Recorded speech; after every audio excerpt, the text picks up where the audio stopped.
Hello, long time no see. If I was saying you, or if you were saying me, who's to say? Anywho, today I would like to talk about a real topic, if you will. Shocking, I know. This one's going to be the power of belief systems. So let's get into it. What are belief systems? Why do they matter? How is it imperative to you as a person? To start off with, I would say the whole idea of having a belief system is building your own personal philosophy. They are the tenets for the foundation of who you are, what you represent, what you're trying to do, and or attain. Who you potentially could become as said person. From when we were little entities, if you will, we have gathered information from every sort of angle, subconscious information, whether that information came from parents, loving or otherwise, the school system, mentors, teachers, friends, romantic partnerships, what have you.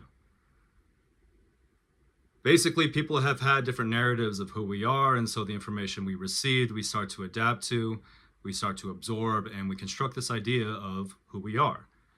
It is harder to break those things the older you get, and I think they say about the time you're 25, you're basically set in your ways. Obviously, that's not entirely the case. The brain can always morph even past 25. And there are things you can do on a day-to-day basis to become different. And those are the things I would like to talk about.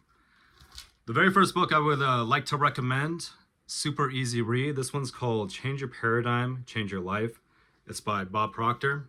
So this guy right here, that guy. As far as Bob Proctor, as far as him, I would say in the spirit of the law of attraction folks, he's one of the good ones, or was one of the good ones. He passed away in 2022. So rest in power. But he was less scammy, and I'm just going to leave it at that.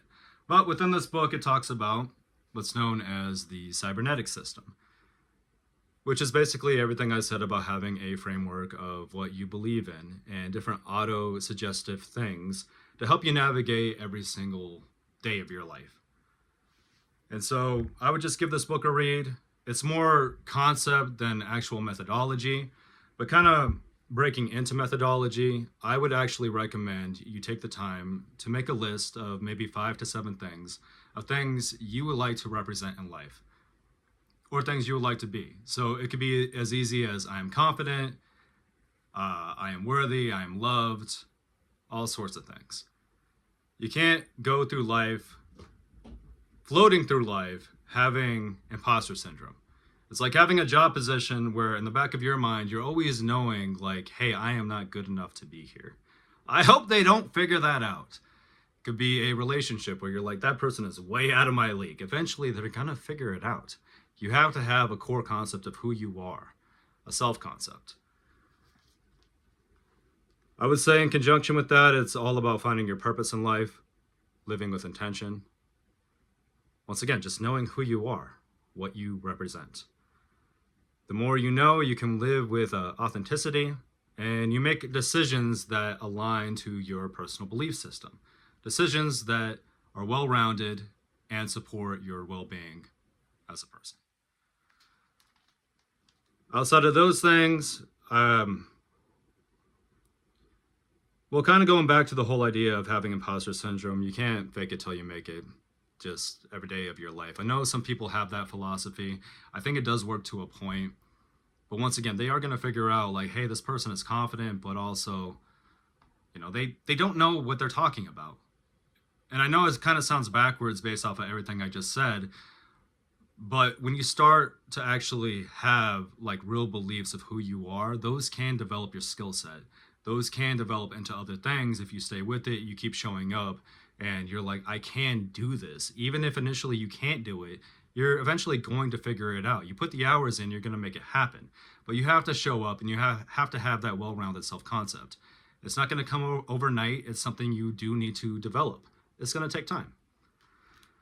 It's all about having a growth mindset and just knowing like, hey, I need to be a better version or a better person than I was yesterday, last week, yesteryear, whenever. There's an idea within, I know this is kind of jumping way far ahead as far as different spiritual concepts, if you will.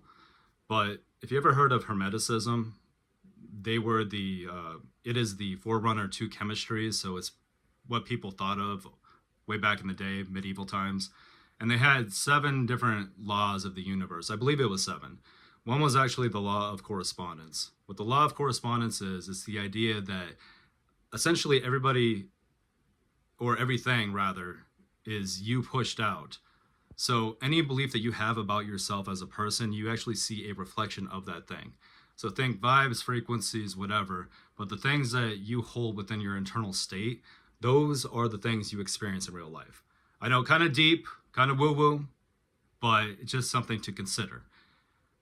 We're looking at it more from a psychological viewpoint, but if you build up your cybernetic system, you have those tenets, you have those ideas, you can continue to essentially grow and just become, once again, a better version of yourself.